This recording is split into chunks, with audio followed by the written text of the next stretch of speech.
Both our committee and the Homeland Security Committee, in the report we issued last week, commented favorably on those recommendations in our joint report. I understand that you'll have more reports in the future. We look forward to reviewing those new recommendations with you as well. Today, we'll hear more about the Inspector General's current recommendations to improve the operational readiness of the Capitol Police, the recommendations in the bipartisan joint committee report, including the Inspector General's recommendations, can be and should be implemented quickly. Many of these recommendations do not require congressional approval or Capitol Police Board approval, nor do they require, in many cases, additional appropriations. They just require quick action now that we know the problems that were inherent in the system as it related to preparation and equipment and training. This also marks the first time that the Capitol Police Inspector General has testified before the Rules Committee in a public hearing, and we look forward to hearing further from the Inspector General and the Capitol Police in future oversight hearings. As I've mentioned before, Chairwoman Klobuchar and I have a long history of working together to ensure not only the smooth daily operations of the Capitol, but on a number of other legislative areas outside this committee where we've been able to work together. We will continue to do that on this important topic. As she just mentioned, we'll be introducing legislation in the very near future to provide the Chief of the Capitol Police with additional authority to seek external assistance in the event of an emergency. I look forward to hearing from Mr. Bolton today and working with his office as the investigation into the events surrounding January 6th continues. And so thank you, Chairwoman Klobuchar, for holding this hearing and what you've done so far to move this information quickly, to make it available to people, and to try to find quick answers to the problems that we know we need to solve. Thank you. Thank you very much, Senator Blunt. I would now like to introduce our witness for today's hearing, Michael A. Bolton, the Inspector General for the United States Capitol Police. Mr. Bolton has served in the Capitol Police Office of Inspector General, also known as the OIG, for nearly 15 years, and he was appointed as Inspector General on January 20th, 2019.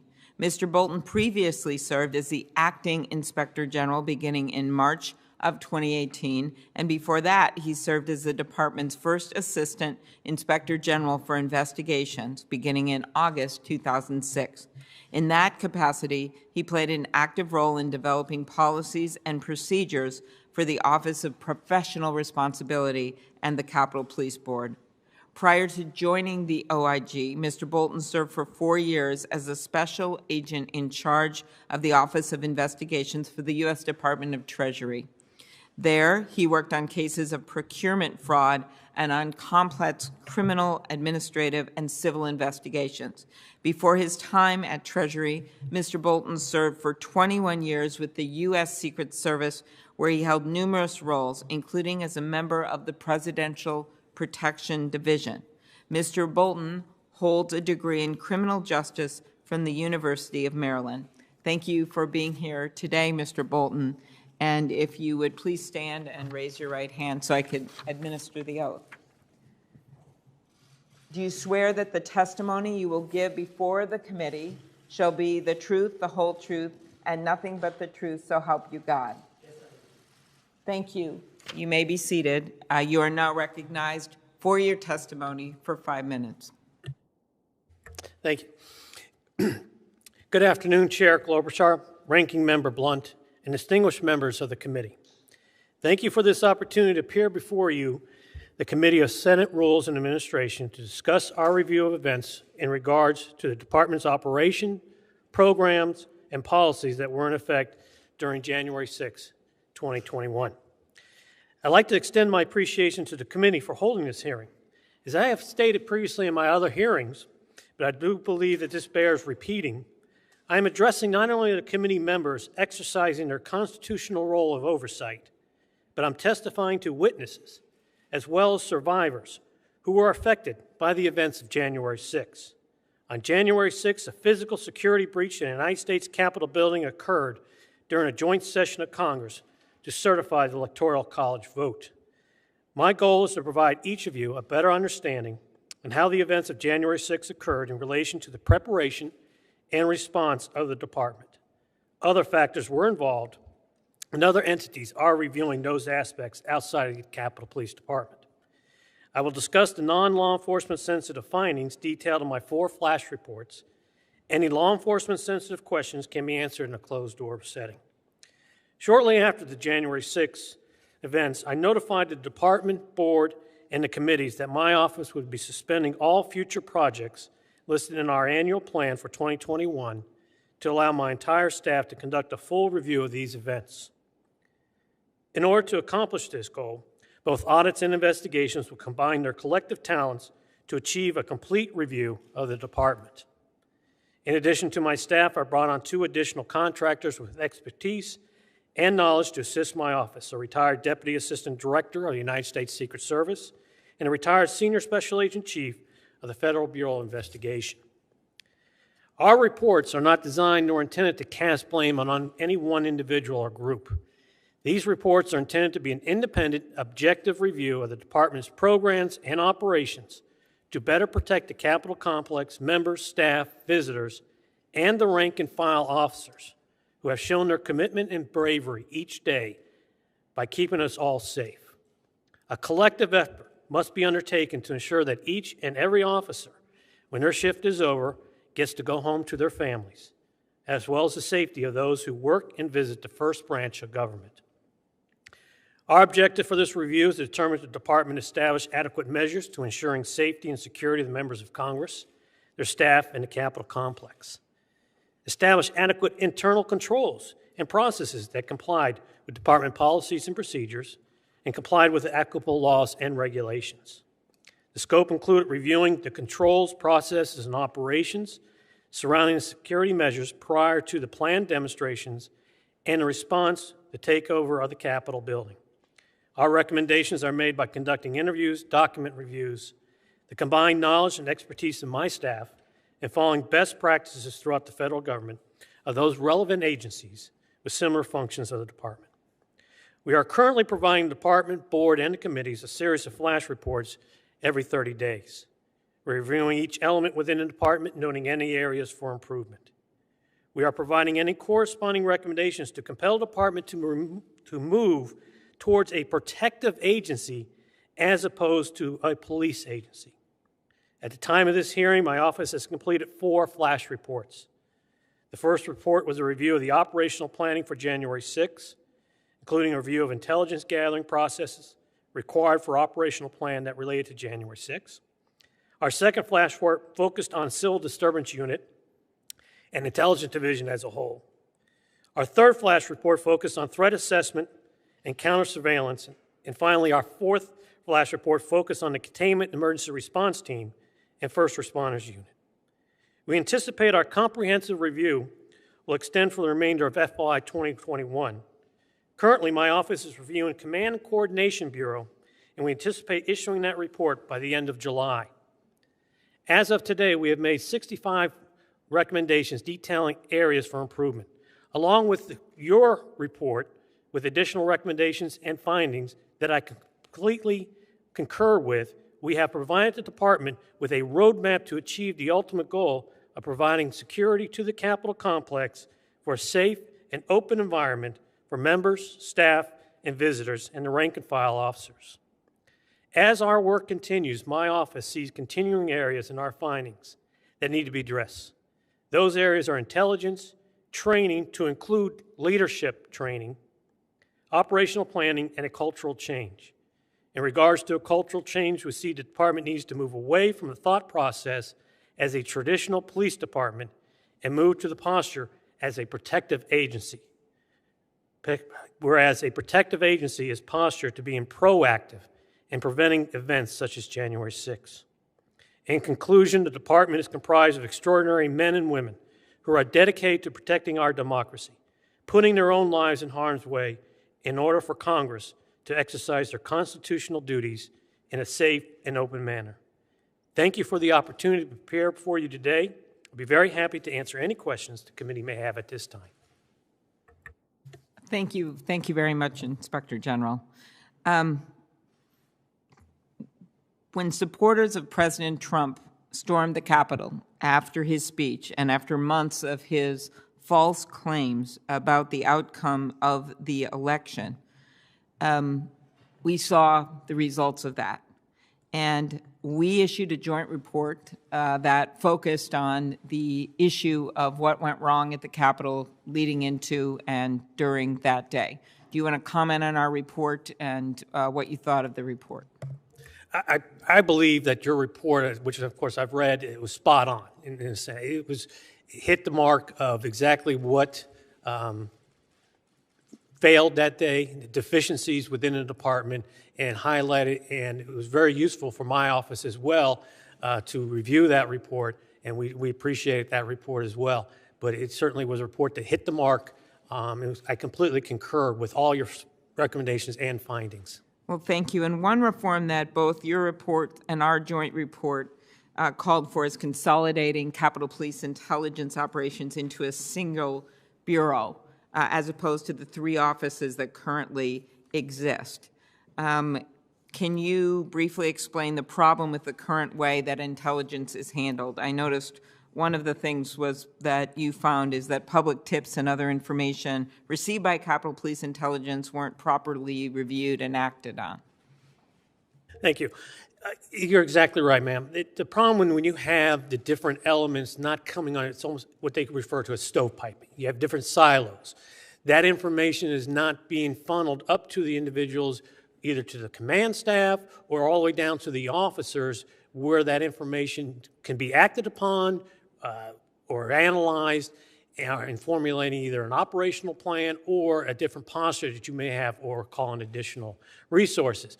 You need to have, as your report noted, that if you have a bureau, the way it is right now, it's not a standalone bureau, and you have these other elements in there, you're going to have a concerted effort in acquiring and disseminating and analyzing intelligence information in a bureau level setting.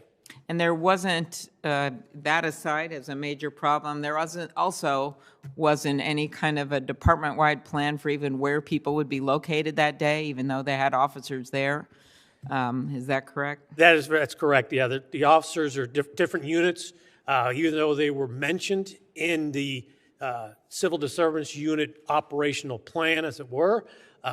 Those units weren't even consulted or didn't even have knowledge that they were included in this plan. And we recommend establishing the Civil Disturbance Unit as a formal permanent component of the Capitol Police, making sure that those officers are trained and that they have the right equipment. Do you believe that those officers involved in protecting the Capitol when there is potential civil disturbance should be trained on a regular basis? Yes, ma'am, absolutely. If you have a standalone unit, the CDU, as opposed to as now as an ad hoc, you're not getting the training, the equipment, you're not developing that camaraderie that you would if they were a standalone unit where they start working together and you start knowing the individuals that you're working with, and you're being able to, it's like a team, a sports team. Mm-hmm. The more that you're there together and the more they practice, the better they're going to perform on game day. And there's been one of our findings, as you know, was that 75% of the officers were forced to defend the Capitol in their regular uniforms. Some were locked outside of a bus. The bus contained their gear and they couldn't access it. There's also been public reporting of officers' gear being stolen by supporters of President Trump, by rioters. Is there something that you found as well? How would the equipment inventory and storage procedure in your most recent report help to prevent this decaying of the equipment as well as the potential stealing of the equipment?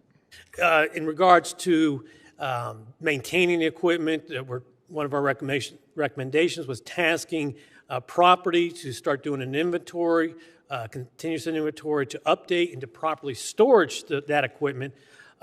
And you're correct that through our first responders unit, we had 12 helmets and 12 ballistic vests stolen when they were basically had to retreat. They were pre-positioned. We need to make sure when we're doing the planning stages, if we're going to pre-position, that equipment is secured so that it won't fall into the hands of the very people we're trying to stop from taking over or causing trouble.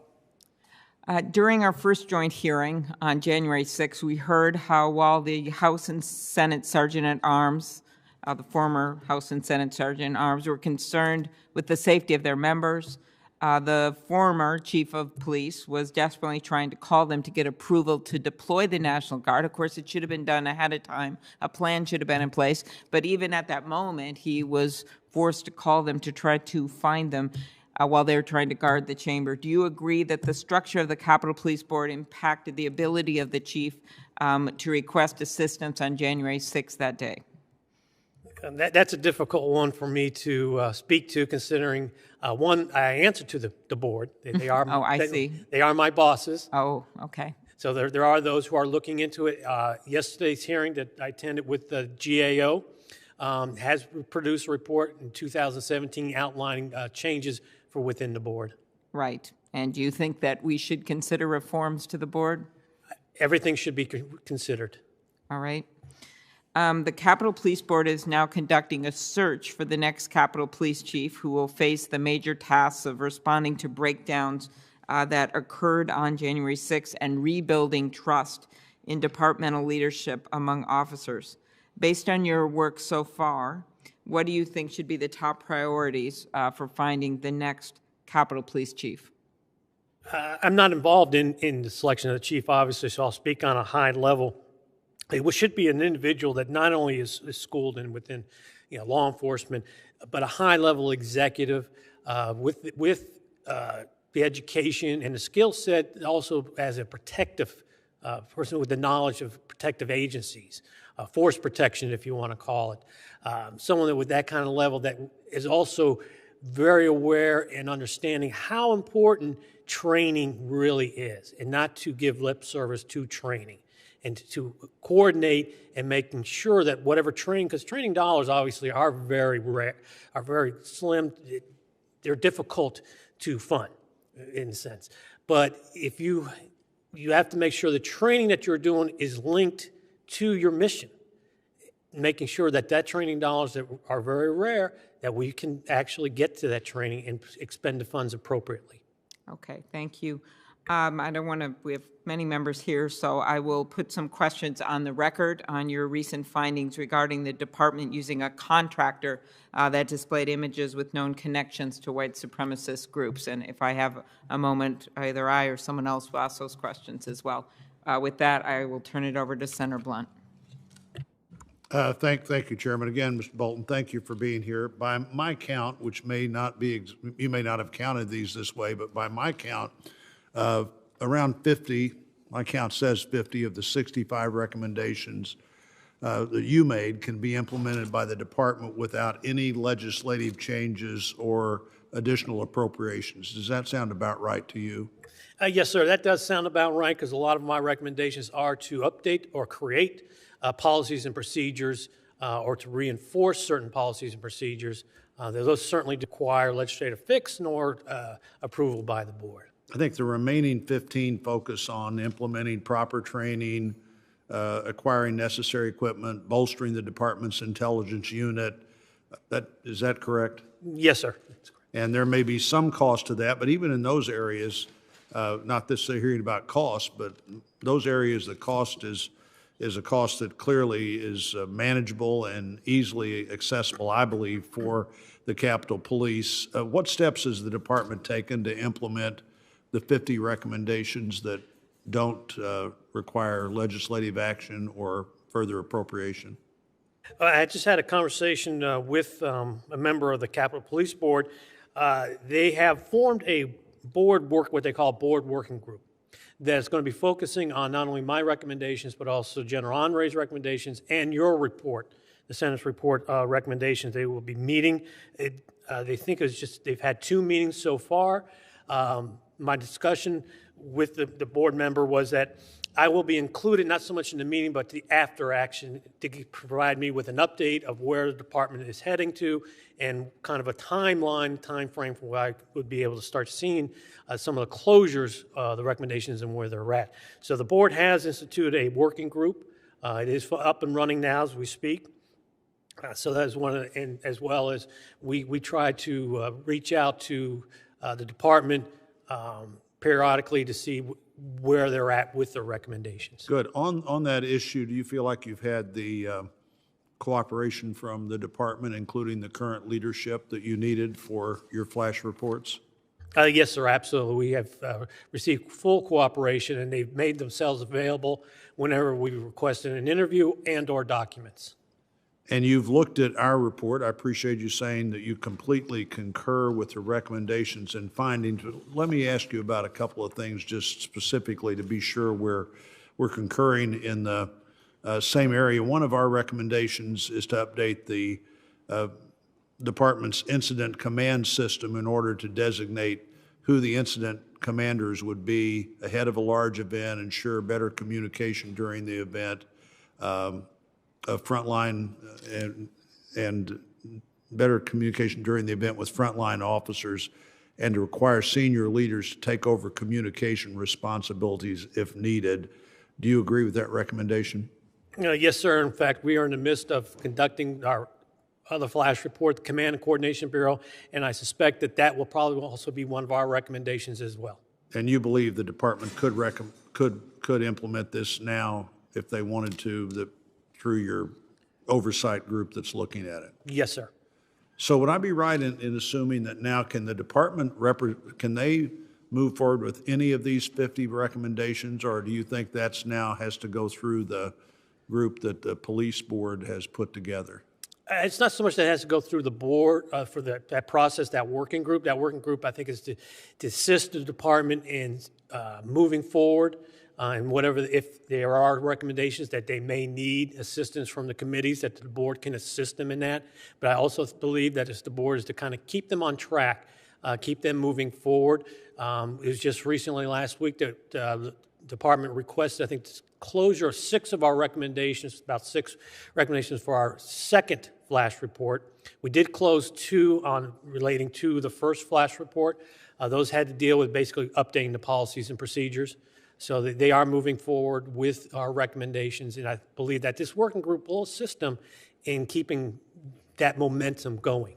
Well, I think momentum is important here, and it's been our view, both Senator Klobuchar's and mine, that so many of these things we now clearly have a sense of what we ought to do, and now we ought to be sure that we move forward as quickly as we can to make the changes. Do you believe that better command planning and communication on January 6th would have helped prevent the breach of the Capitol?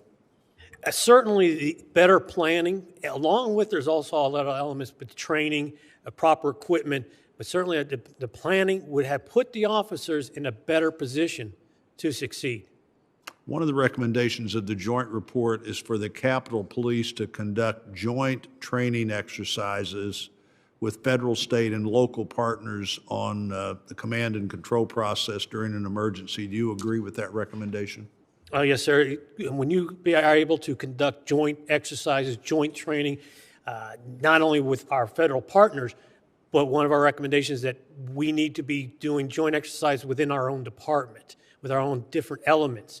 That way everybody knows what they're doing, and we're taking a concerted, coordinated effort into whatever the situation or event calls for us to take action.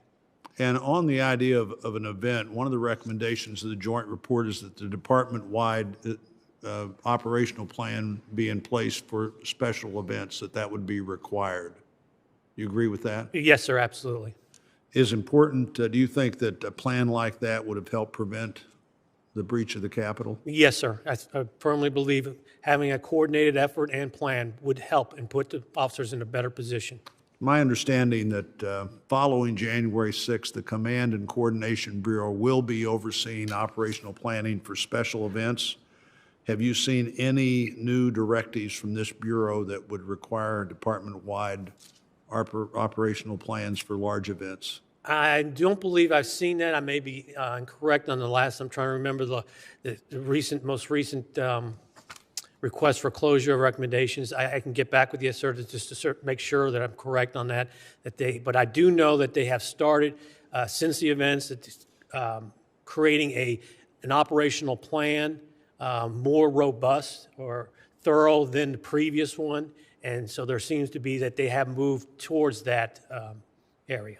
My last question in this round would be, one of our recommendations was that a civil disturbance unit be established as a permanent component and have dedicated officers as part of that unit. Do you agree with that? Yes, sir. Chairman, thank you. Thank you very much, Senator Blunt. Next up, Senator Capito. Thank you, Madam Chair, and thank you, Inspector General, for being here. And I want to begin by thanking the Capitol Police for everything they do every day for us, for their bravery on January the 6th. And I think we certainly want them to know that I think we all deeply respect them and are very appreciative of their efforts. My first question is, you mentioned that you want to go from, you think the Capitol Police should go from being a police entity, police agency, to a protective agency. Where would the then policing aspect of their jobs now, where would that go? DC Metropolitan Police, or how do you envision that kind of coordination? Some of that, it's almost also a posture that you're going, when I say move to a protective agency, it's not that every officer then would go into a suit and tie thing, but their focus would be less on minor crimes like around the Union Union Station, those type of areas, or simple traffic violations. But your training is the important component of all this. When you start training individuals into a protective mode and thinking protection, much like with DPD or with the Secret Service, you're teaching your folks about protection and how to go about it. And like even with the Secret Service, you have uniform division who have police powers, but their focus is on protection, whether it be the foreign embassies or the White House with vice presidents. So it's also a mindset. So you're not really envisioning a dual, two different agencies being here. You're just basically repositioning the way the force actually thinks about them. I mean, we call them the Capitol Police. So, you know, maybe that would be a good place to start, maybe rebrand them, or at least through their training, certainly. You mentioned, and this has been mentioned in all the reports, that the training was not there, both on the how to handle the situation or a situation similar to that, but also training on weapons and the use of certain types of weapons. I saw the CERT team did not, I think it was only 10% were up to date on their training for certain types of weapons. What was the reason for that they were not trained? It maybe it's a tenfold or a severalfold, but as far as, you know, training is near and dear to my heart, to speak, because I came also from the Office of Training as a firearms instructor and as a counter-assault team. So I understand the importance of training. There's no excuse for not getting your training in. Even with the pandemic and COVID, they train out at Fort Meade. There's plenty of open air, open space, and wide open that you can spread out and still get your requals in. To me, the biggest failure is that because we have allowed certain elements within the Capitol Police to be autonomous. They conduct their own training. Okay. That's the issue. Whereas if you have a training services bureau, and let's call it an office of training, that is fully incorporated, they handle all the training. They conduct it. They make sure you get the training. They hold your officials accountable. Your people didn't get training, guess what? We're sending a letter to the chief, and they can no longer work until they get recalled or what have you. Sounds a little bit like our cybersecurity training. You make it mandatory, and if you don't follow through with it, there are consequences. Let me ask you this. Were there, and I don't know the answer to this question, were there any canines in and around?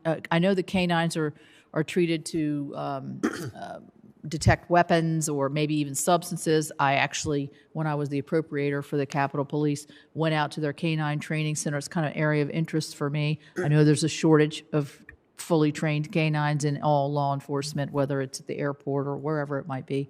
What was the posture of those officers? And are those dogs trained in a protective way rather than a more anticipating, if you understand what I'm saying, more aggressive posture? Yeah. Well, first off, we haven't looked specifically at canine. Our plan for our continuing reviews in August we will be looking at canine and HMRT specifically. But as we have done with because we're also reaching out to individual officers for this report that we're doing now, the command and control, to get their officers and what commands are given.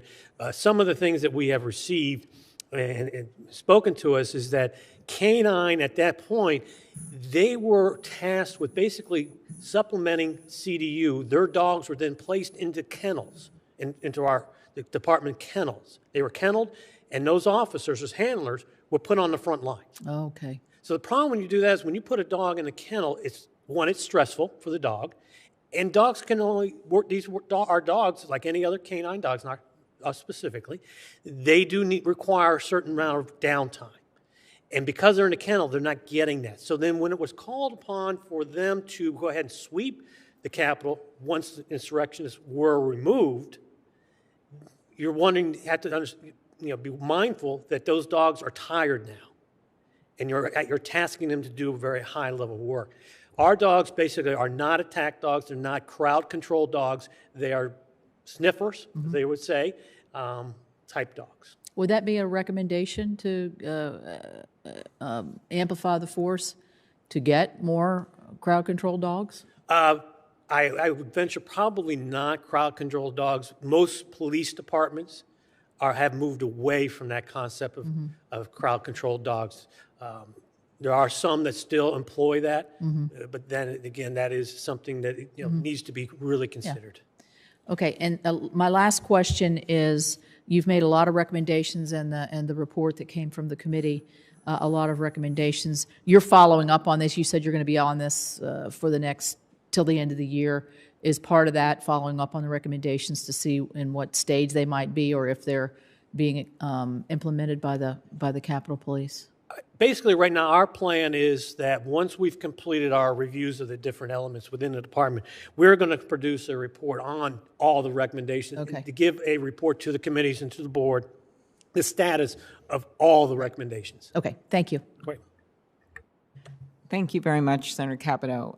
Senator Ossoff, he's on remotely. Thank you, Madam Chair. Thank you for your continued leadership, and thanks to your staff as well as the ranking member staff for their work preparing this report. Mr. Bolton, thank you for joining us today. On February 22nd, during this committee's first hearing on the events of January 6th, I asked a simple question of the panel: who's in charge? Who is ultimately responsible for the security of the United States Capitol complex? Nearly 4 months and many studies and ongoing investigations later, I want to ask the same question of you. Who today, which individual, is ultimately responsible for the security of the United States Capitol? That's a difficult question to answer, in a sense that, yes, you have a chief of police who runs the day-to-day operations for the Capitol Police. But then you have a Capitol Police Board, an entity, that also basically has oversight of the Capitol Police to chief. They have the authority to hire or terminate the chief. So that would be a difficult question, but if you try to pin it down the best, you would say probably the Capitol Police Board has probably the ultimate authority. Mr. Bolton, would you agree with me that when a question like who's in charge, which individual is accountable, is difficult to answer? That suggests, especially when the stakes are so high, this is a national security issue, the need for reform to establish clear lines of accountability, clear chain of command, and one individual who is ultimately accountable for the security of the U.S. Capitol? I would agree with you, sir, that if it takes us that hard to distinguish who is actually in charge, then it certainly raises issues and questions. And has there not been any capacity for the board and those who are currently entrusted with and empowered to secure the U.S. Capitol to streamline and make clear who's in charge? Does that require statute? Does that require action by Congress? What could the United States Capitol Police, the sergeants at arms, and the board do now to clarify which individual is in charge? Because I have to say, it is not reassuring to hear that there remains this basic ambiguity about responsibility, command, and accountability? Sir, I think that the best individuals to ask that question would actually be the board as opposed to myself. Okay, Mr. Bolton, we will put that in writing to the board immediately. I want to ask you about cybersecurity, and I know that this is not principally the responsibility of United States Capitol Police, but would nevertheless appreciate your view on the matter. The Senate Sergeant at Arms recently said that what keeps her up at night is actually not the threat of another violent, riotous invasion of the U.S. Capitol, but instead a cyber attack on the Capitol or on congressional information technology. Maintaining physical security over computers and other devices is an essential aspect of cybersecurity. I want to ask you if there is a plan, to your knowledge, to handle the extensive fallout that would result if congressional networks were compromised, and who, to your knowledge, is ultimately accountable for the cybersecurity of the United States Capitol. And I ask that question in the same spirit. Basic principle of management. If no one is in charge, then no one is in charge and no one can be held accountable. To your knowledge at this moment, with which individual rests responsibility for cybersecurity in the United States Congress? Oh, sir, I believe that if you're looking at with the cybersecurity, the Senate Sergeant of Arms would have overall security for cybersecurity for the Senate. The House Sergeant of Arms would have it for the House, obviously, and Architect of the Capitol would be for the Architect of the Capitol for that entity. So those would, but there is no one singular individual overall for the Capitol complex. Thank you, Mr. Bolton. Do you believe it would be appropriate to consolidate the disparate Capitol Police units responsible for intelligence gathering and analysis into a single bureau led by a civilian director of intelligence to increase the focus of Capitol Police intelligence gathering and analysis, improve the timely sharing of relevant intelligence, and improve coordination within the agency and its law enforcement partners? Yes, sir, I believe that that would be the most efficient way of going about the gathering and dissemination of intelligence. Thank you, Mr. Bolton. And a final question with my remaining time, if you'll indulge me, Madam Chair. Under existing authorities, the Capitol Police Chief lacks unilateral authority to even request assistance from the National Guard and must first obtain an emergency declaration from the Capitol Police Board. Do you agree with this committee's report in its conclusion that the Capitol Police Chief's lack of such authority to request National Guard assistance unilaterally hindered his ability to respond quickly during the attack on January 6th? Certainly, sir. I think the results of what occurred on January 6th bear that out to be correct. Thank you, Mr. Bolton. Thank you, Madam Chair. Thank you very much, Senator Ossoff. Next up, I believe, is Senator Hyde-Smith, and the first one to arrive. Thank you. Thank you, Chairwoman Klobuchar and Ranking Member Blunt, for today's hearing, and I certainly commend both of you on such a wonderful example of bipartisanship working together, and along with your counterparts on the Senate Homeland Security and the Governmental Affairs Committee to complete the investigative report that was released. You know, ensuring our Capitol Police have the intelligence and resources they need is very important to everyone sitting up here. And Mr. Bolton, your office has proposed numerous ways to improve the intelligence, training, equipment, and operations for our Capitol Police. Those are very important. However, I'm concerned that without an adequate number of officers on the force, that all of this would be pointless. I continue to hear about the unprecedented resignations and retirements among the Capitol Police officers since the event on January the 6th. And I've also heard how the officers remaining on the force are working unsustainable schedules, including many overtime shifts, which you mentioned briefly in your testimony. How is your office now approaching recruitment, the retention issues to ensure that we can always have an adequate number of officers on the force? Thank you, ma'am. Well, first, my office is not involved within the recruitment or retention of the officers. That's going to be handled by the departments. Their human resources would be handling that. The type of jobs that we have done is we have looked at how they constituted their recruitment office and how they're going about that. But as far as individually recruiting or being involved in it, that's not something within our role or responsibility and our purview of the actual physically going out there and recruiting. We'll look at, are they being effective in recruiting? And we would bump that out with either GAO best practices or other departments' best practices and how they go about recruiting, but not the actual recruitment of officers. Do you have any recommendations on how we can improve the morale of the officers? I think the best way you're going to improve the morale of the officers is give them good leadership that they can trust and provide them with a clear mission and train them to be able to accomplish that and give them the tools to do their job, and that will increase your morale. And repeatedly throughout many of the flash reports that I had seen published by your office, you mentioned the difficulty in separating credible threats from violence, violence from the First Amendment protected activities. And walking this line is key to ensuring that we keep our Capitol complex safe and prevent unlawful activity, but also preserving the area to continue to serve as a public forum for the First Amendment activity. Are there best practices that you have identified for how to ensure First Amendment rights are protected while also taking seriously the potential intelligence about that violence and other unlawful activity?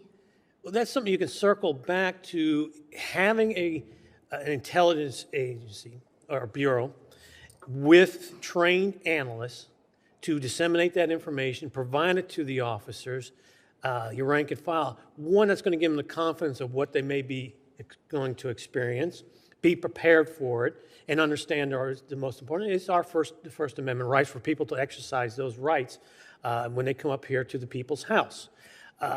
The understanding is, I've heard many times, that they didn't receive any direct threat or substantiated threat for January 6th. If they're waiting for that mystical letter to show up on their desk saying you are going to have people who are going to grab your shields and break glass and storm the Capitol and such as that, you're never going to receive that. Intelligence is like a piece of puzzle, and you have to have the trained analysts to be able to put those pieces together to give the department a picture of what to expect and to be prepared for it. Also making sure to allow for First Amendment activity in a lawful manner. And I'm quickly running out of time, but you also mentioned in your testimony the need for additional medical training for Capitol Police to ensure that the officers receive quick access to emergency care. One of the things that we have thought about is, have you considered whether there is any role here that should be played by the office of the attending physician or many of the nurses that we have stationed out through the office health units throughout the Capitol complex? Maybe not in a direct manner, because again, you're talking civilians and placing them in case of harm's way, but having your officers and they can coordinate that kind of training with the office of physician and the nurses and the type of training. Back in my day, we called it 5-minute medicine. Every agent was provided training, what we call 5-minute medicine, in case to basically to stabilize an individual, whether it be a sucking chest wound, broken bones, compound fracture, that we would be able to at least get them stabilized in order until proper medical care came in there. So if every officer had at least that basic medical training that they can assist, whether it be civilians, innocent individuals, or their own officers, or even members, to be able to provide them with that immediate medical care for them. Thank you, Mr. Bolton. Thank you, Madam Chairman.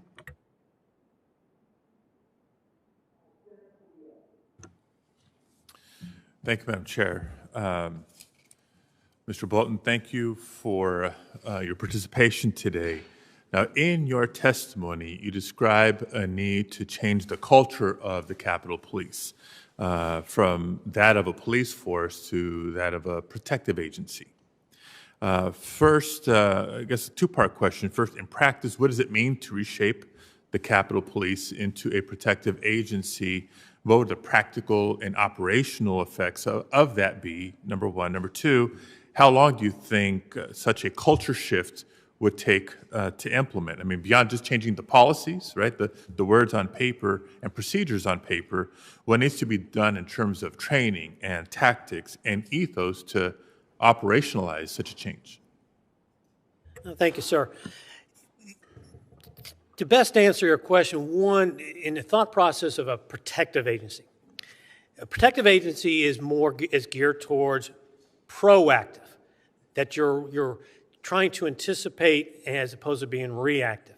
Yes, that is not exactly a quick fix. Yeah, you can put certain things down as directives or SOPs.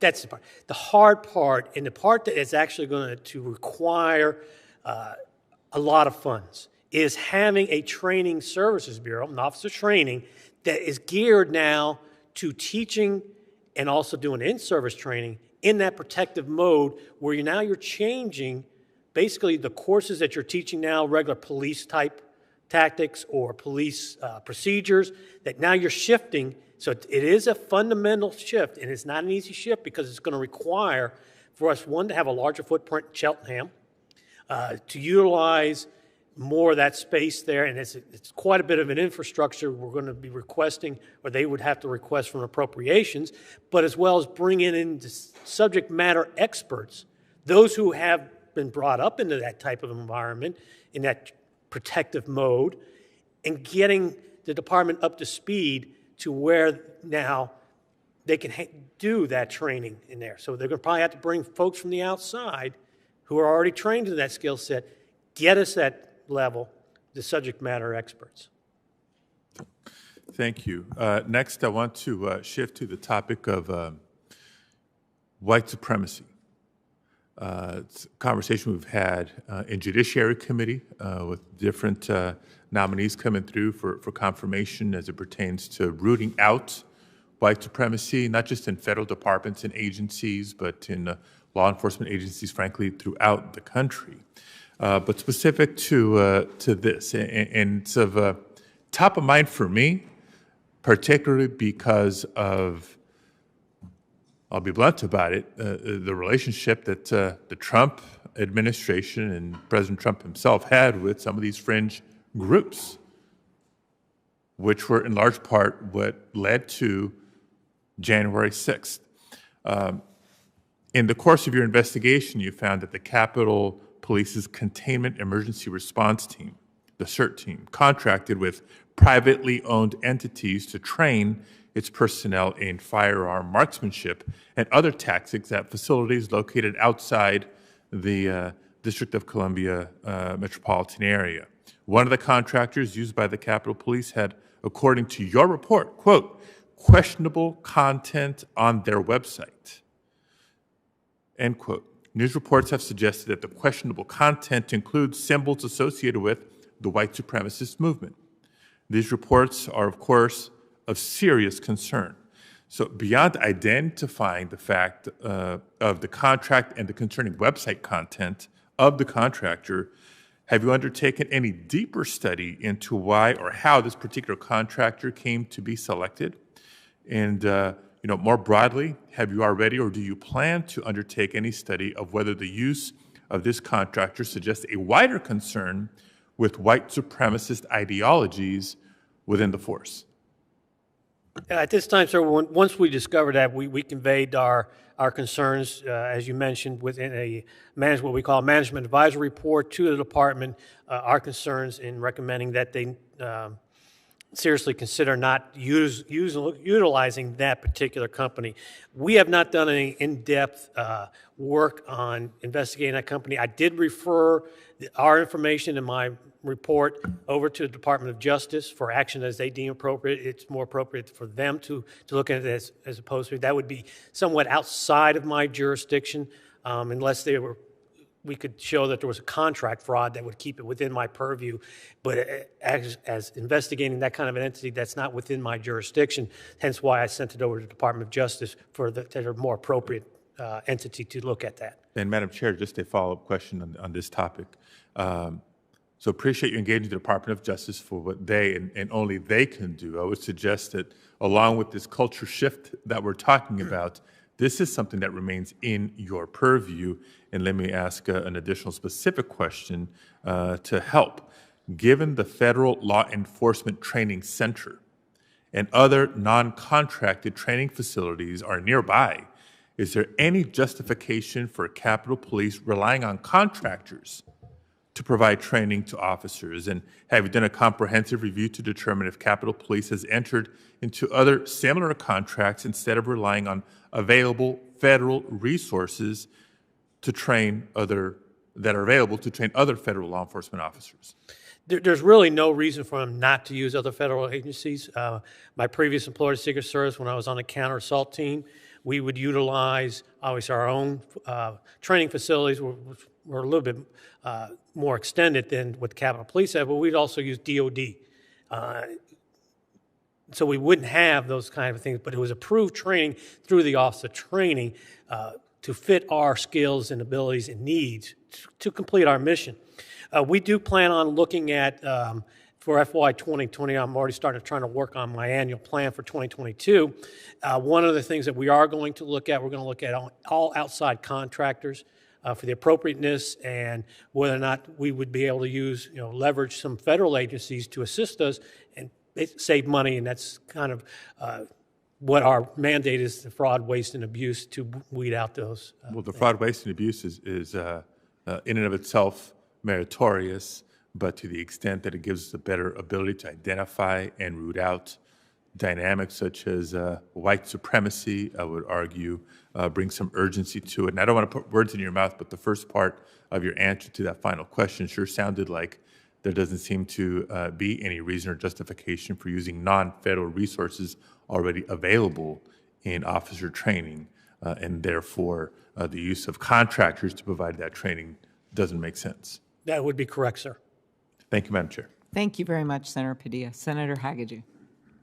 Thank you, Chair Klobuchar. Ranking Member Blunt, appreciate you having this hearing. Mr. Bolton, thank you for being here. And I want to also reiterate what my colleagues have said, how much we appreciate what the U.S. Capitol Police does for us every day to keep all of us safe and protected. I know they've been working long hours, and we very much appreciate their efforts. I'd like to start my question with you to highlight the critical role of local, state, and federal law enforcement agencies in the effort that took place all around the region coming together on January the 6th.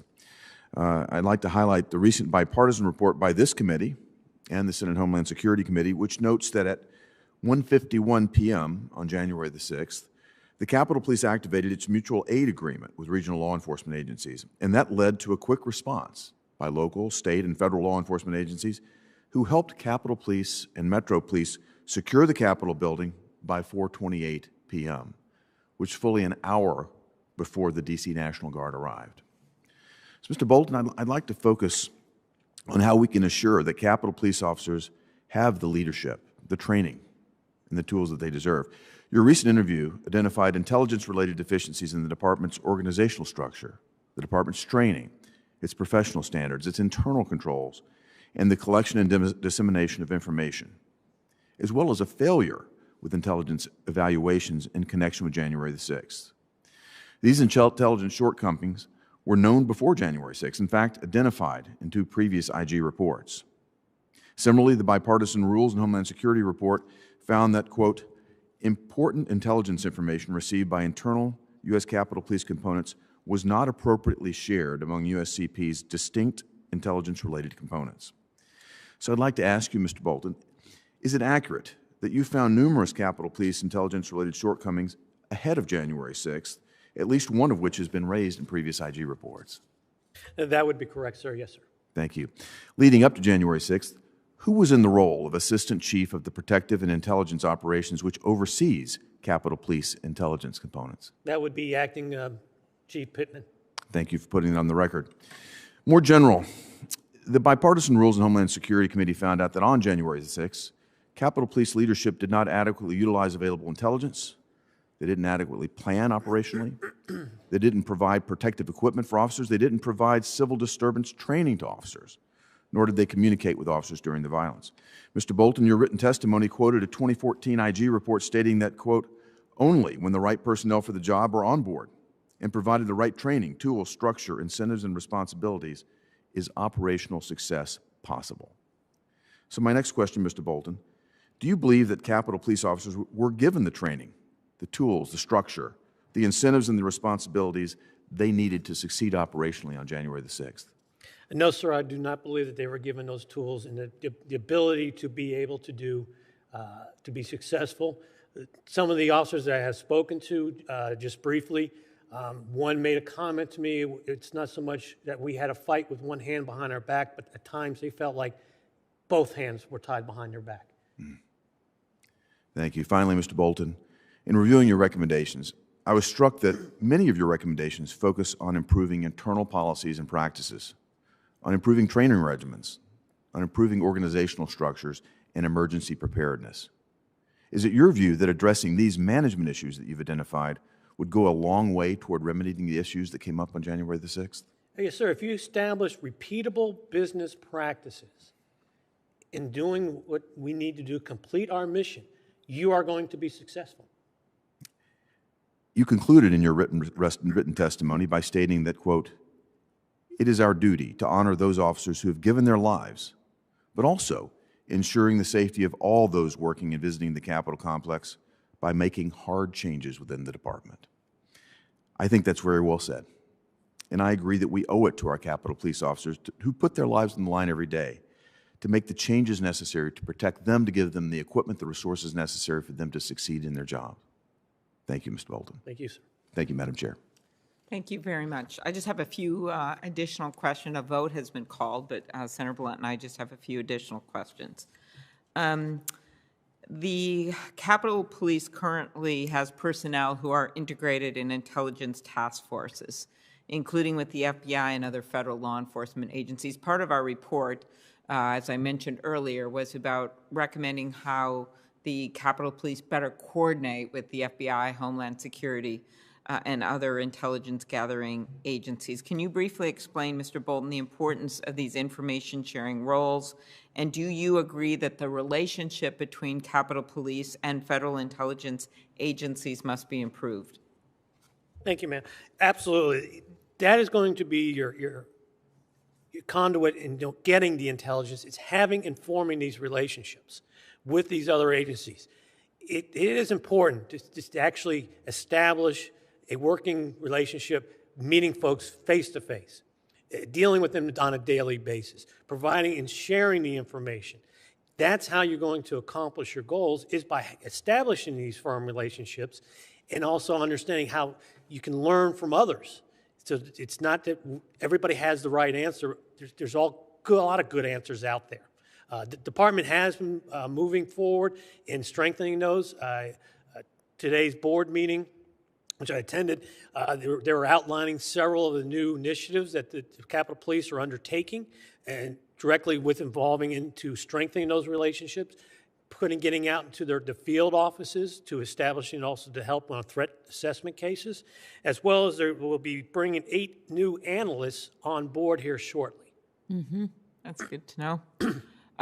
When the 2 incident commanders ended up in the middle of the violent insurrection, which was precipitated by President Trump and his false claims, these commanders were unable to communicate. They were unable to communicate because they were actually on the front line fighting. Then no one from Capitol Police leadership stepped in and directed officers.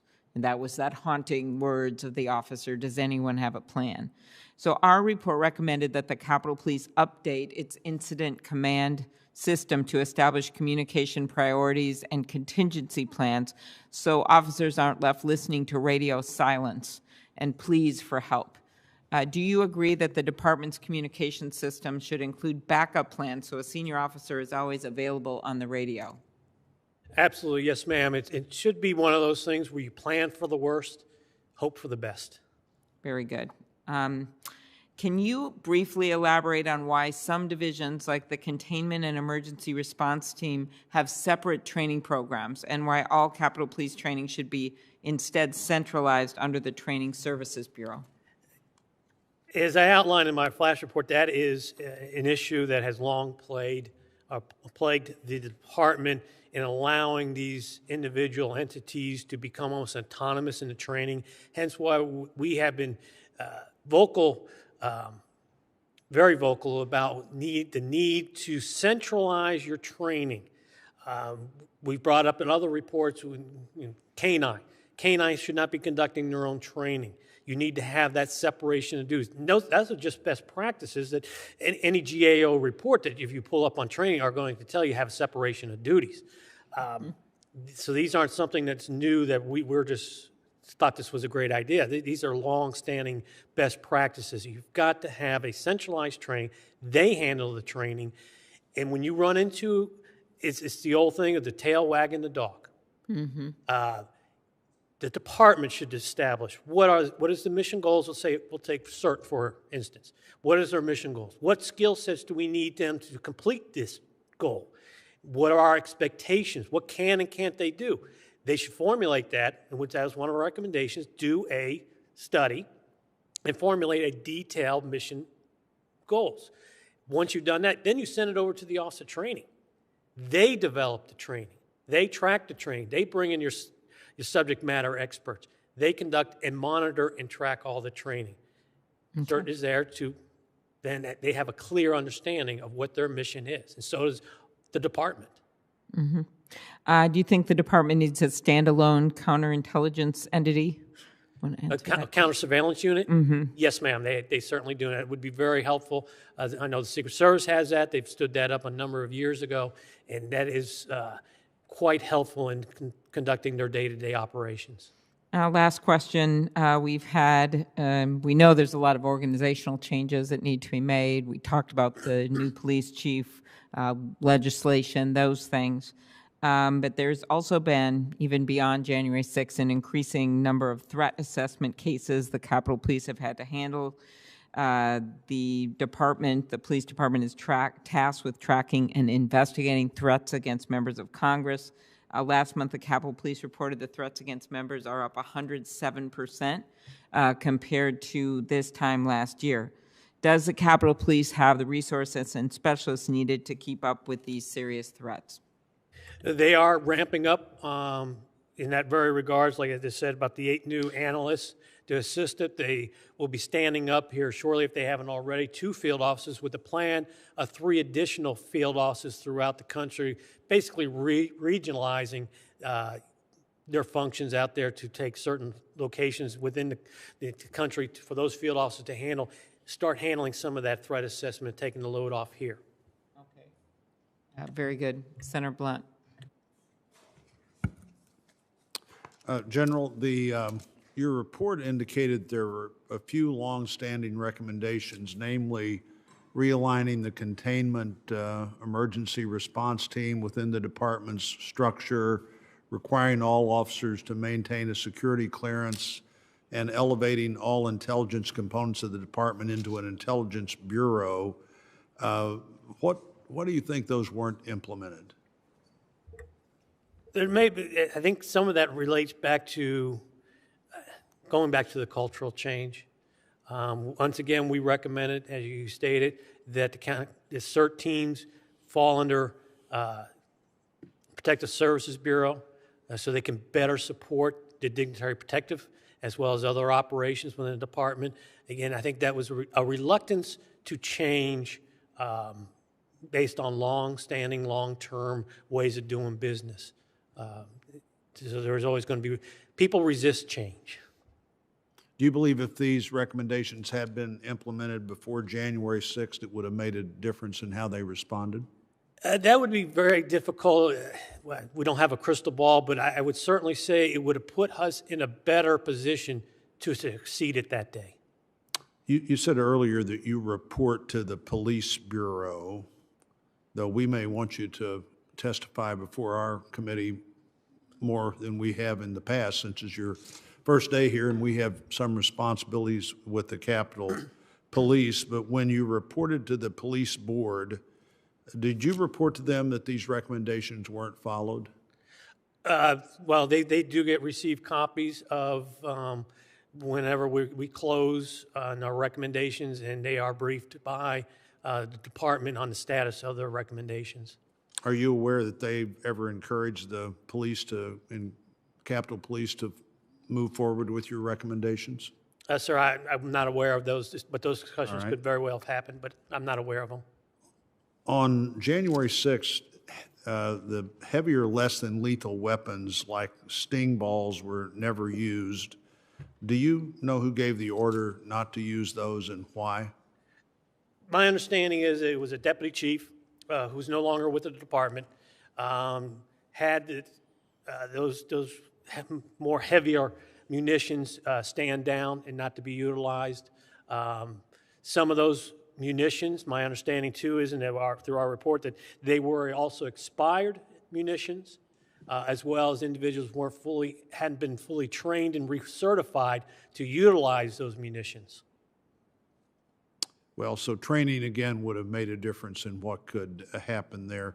Yes, sir. I have some more questions for the record, but the only question I think I have today, in terms of rethinking what the Capitol Police, how they view themselves, whether it's a security unit or a protective unit, are there jobs in the Capitol Police now that are done by uniformed officers that don't need to be done by uniformed officers? If we set up this new intelligence unit, does everybody we might recruit for that unit, for instance, have to become a trained Capitol Police officer, or are they part of the Capitol Police who focuses specifically on intelligence? Have you given thought to that? Well, certainly, I think right now most of your intelligence bureau, your analysts, excuse me, are non-sworn officers. They are civilian.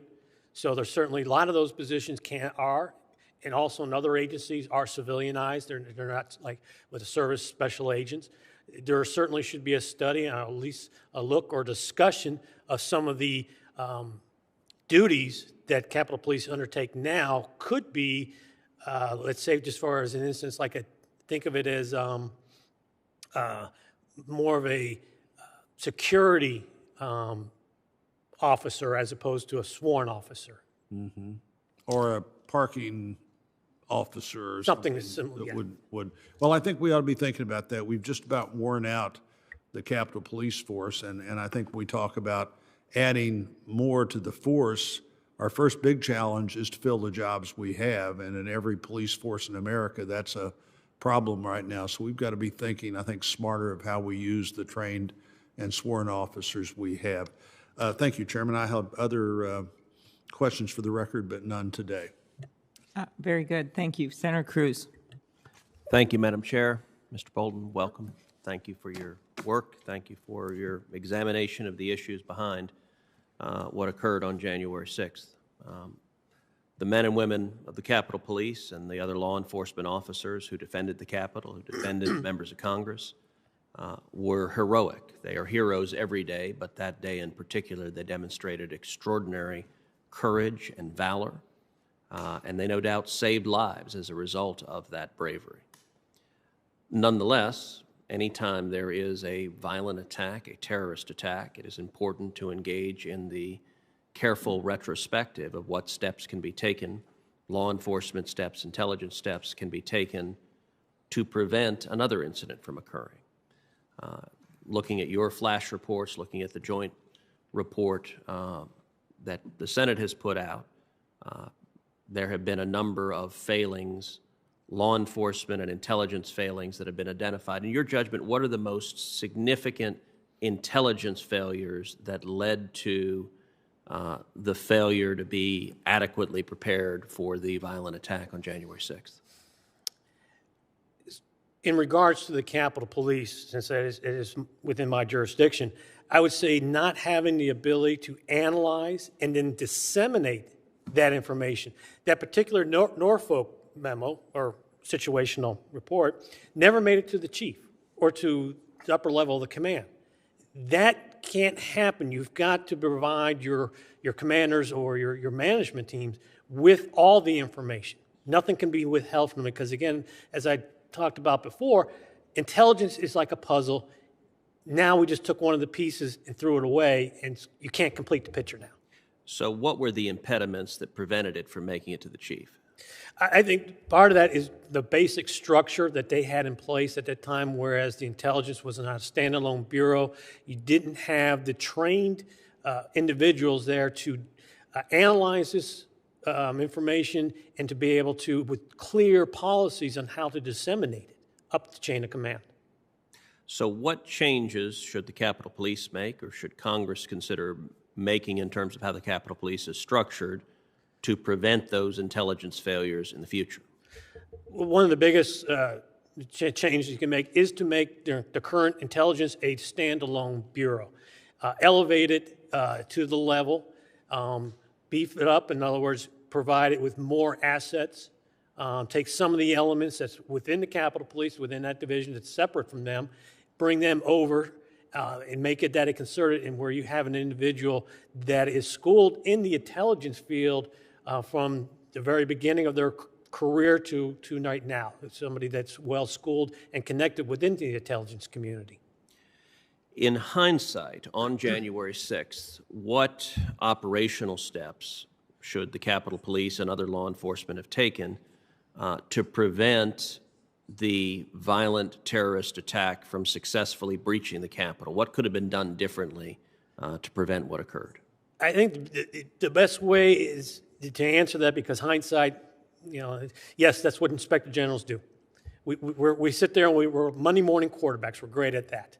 But I think just the overall, if you look at each one of our flash reports as well as the Senate's report, that's how we're going to achieve what we need to achieve. And not so much the hindsight, but here's what's before us, here's the roadmap, let's get to work and let's do it.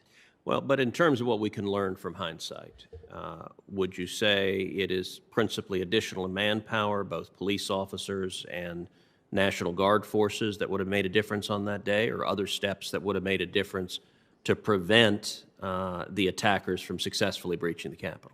I think by having a very detailed plan, if you had the training, the equipment, the steps that you could have taken to put you in a better position to succeed at that day. They're there in front of us, that if we had those in place, we would have been in a better position to succeed. So in terms of the significant failings, on the front end, you see the intelligence gathering and the failure for that intelligence to go up the chain to the decision makers. And then on the day of execution, the lack of an operational plan to deal with a violent terrorist attack of that magnitude. Is that right? That'd be correct, sir. Very good. Thank you. Thank you, sir. Well, thank you very much, Senator Cruz. And I want to thank Ranking Member Blunt, the members of this committee, and especially you, Inspector General Bolton, not only for appearing before us today, but for all the work and recommendations that you've made. Your experience comes into play here in a big way. And I know some of these recommendations are being implemented as we speak, but there is much more to do. In today's hearing, we heard more about measures that are needed to restore trust and confidence in the U.S. Capitol Police leadership. These reforms are wide-ranging, impacting nearly all parts of the Capitol Police, including with respect to intelligence, training, equipment, and operational planning. As we have heard in today's hearing, it is clear that changes are needed and that they should be implemented without delay. It's why we got our report out as quickly as we could, and our bipartisan report makes a number of recommendations, several of which are discussed today. And you have made 65 recommendations yourself, Mr. Bolton, so far. While more must be done in the aftermath of the insurrection, and while I continue to feel very strongly that a 9/11 style report, an investigation on what happened on January 6th would be most helpful, because it would consolidate all the work that's being done across many branches of government, and including over in the House, because it would be bicameral. I still think it's really important that we implement these recommendations from our bipartisan report and your work as soon as possible. So thank you very much. To our colleagues, the hearing record will be held open for a week. Do you want to add anything, Senator Blunt? Okay, we will go off to our vote and look forward to working with you in the weeks and months to come, Mr. Bolton. The hearing is adjourned.